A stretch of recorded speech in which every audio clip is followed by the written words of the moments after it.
አሪዞን ግብርና መምሪያ ኃላፊ አቶ ጉራል ቅጅማልቅ እንደገለጹት በግብርናው ዘርፍ ማህበረሰቡን ከተረጂነት ወደ ምርታማነት ለማሸጋገርና በዞኑ የምርጥ ዘር አቅርቦት ችግርን በራስ አቅም ለመፍታት የሚሰሩ ተግባራት ተጨባጭ ለውጥ ያመጣ እንዳለም አስረድተዋል።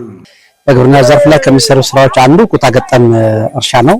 ኩታ ገጠም እንግዲህ በቅርበት አብሮ የሚሰሩ አርሶ አደሮችን አንድ ላይ አድርገን እየሰራን ያለነው ከነዚህ ውስጥ አንዱ የስንዴ ነው። ስንዴ የውጭ ምርት የሚገባውን የሚተካ ነው።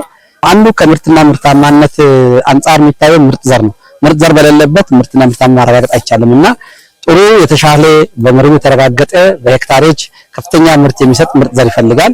ከዚህ አኳያ ይሄ ዋን የሚባል ምርጥ ዘር ነው ያመረተን ያለነው። ክልል ውስጥ በጣም የሚፈለግ ነው። ለኛም ለክልሉም ከክልልም አልፎ ለሀገርም የሚበቃ ነው ብዬ ነው የማስበው። ስለዚህ ስንዴ አለ ማለት የኢንዱስትሪ ምርትም አለ ማለት ነው።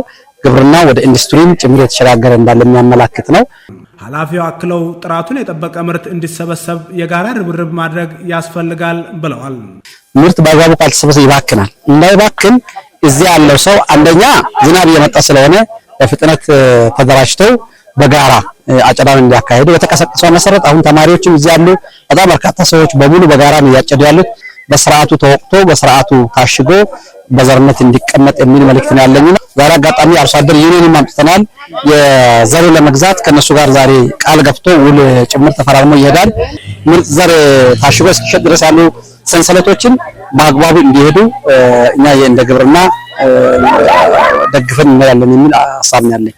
የደቡብ አሪ ወረዳ ምክትል አስተዳዳሪና የግብርና ጽሕፈት ቤት ኃላፊ አቶ አሸናፊ ደይዳይቆ እንዳስረዱት በወረዳው የምግብ ዋስትናን ለማረጋገጥ እየተሰራ መሆኑን ተናግረው ከ100 በላይ አርሶ አደሮችን በኩታ ገጠም በማስተሳሰር ከ90 ሄክታር መሬት በላይ ምርጥ ዘር ስንዴ ምርታማ እንደሆነ ገልጸዋል። ከተዘራበት ቀን ጀምሮ ይሄኛው ስንዴ በወቅቱ ዘር ተዘርቶ በወቅቱ አረም ቁጥጥር ተደርጎ ዩሪያ ቶፕ ድረስም እንደዚሁ በተመሳሳይ በወቅቱ ተደርጎ አሁን ላይ ፈጣሪ ረድቶን ለአጨዳ ደርሰናል ማለት ነው። ጠቅላላ 90 ሄክታር ውስጥ ተሳታፊዎች 114 አርሶ አደሮች ናቸው ውስጥ የታቀፉት። ይሄን ለመስራት ያው ቀጣዩ በወቅቱ ይሄን ያርገር ከወቅቱ ጋር ታይዞ ወቅቱ ታጭዶ ተወቅቶ ለምርጥ ዘር እንዲቆይ ነው።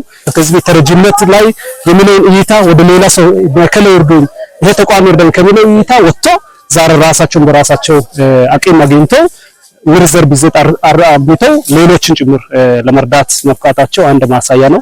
በቀጣይም በወረዳው ምርትና ምርታማነትን የተሻለ ለማድረግ አርሶ አደሩን በማቀናጀትና አስፈላጊውን ቴክኖሎጂ ለማሟላት በትኩረት እንደሚሰራ አቶ አሸናፊ አክለዋል። ቀጣዩ ላይ በ90 ሄክታር አልምተዋል። በይጥፍ 180 ሄክታር ቀጣይ መኸር ላይ ለመዝራት ነው። አሁን ማገር ወነ ውስጥ ያለው በጣም ወናቸው ደስ ይላል። አንድ ሐሳብ አላቸው፣ ተመሳሳይ አስተሳሰብ አላቸው። አሁን ተደራጅተው ጭምር ሌላ የመውቂያ ማሽን አሁን በእጅ ያጨዱ ነው። ነክስት ላይ ግን መውቂያ ጭምር እያቀዱ ነው ያሉት። እኛም እንደ ወረዳ ከባንክ ጋር አስተሳስረናቸው የተሻለ ስራ ለመስራት እቅድ ይዘዋል ማለት ነው። ከግብርና ባለሙያዎች ባገኙት ግንዛቤ በኩታ ገጠም ስንዴን በማምረት ለውጤት መብቃታቸው እንዳስደስታቸው አርሶ አደሮች ተናግረው በቀጣይም ምርታማነትን ለመጨመር እንደሚተጉ ገልጸዋል። ግብርናም ባለሙያ ለኛ ግንዛቤ የፈጠሩ ትምህርት እየሰጡ ባለበት ላይ እንግዲህ እኛ ያለ ቴክኖሎጂ ዘርተን የምናገኘው ዘር ቢያንስ 5 እና 6 ኩንታል ነበር። አሁን ግን ከአንድ ሄክታር እስከ 25 እና 30 ኩንታል እናገኛለን የሚል ተስፋ ስላለን በዚህ ብቻ ማብቃት ሳይሆን ከዚህ በኋላ በበቆሎ ዘርም በስንዴም አሁን 9 ሄክታር ነው የዘራነው 180 ከዚህ የበለጠ የዘራን መንግስት ምለውን ቴክኖሎጂን እየተጠቀምን ወደ ለውጥ ስትራቴጂ ለመግባት ትግል እናደርጋለን።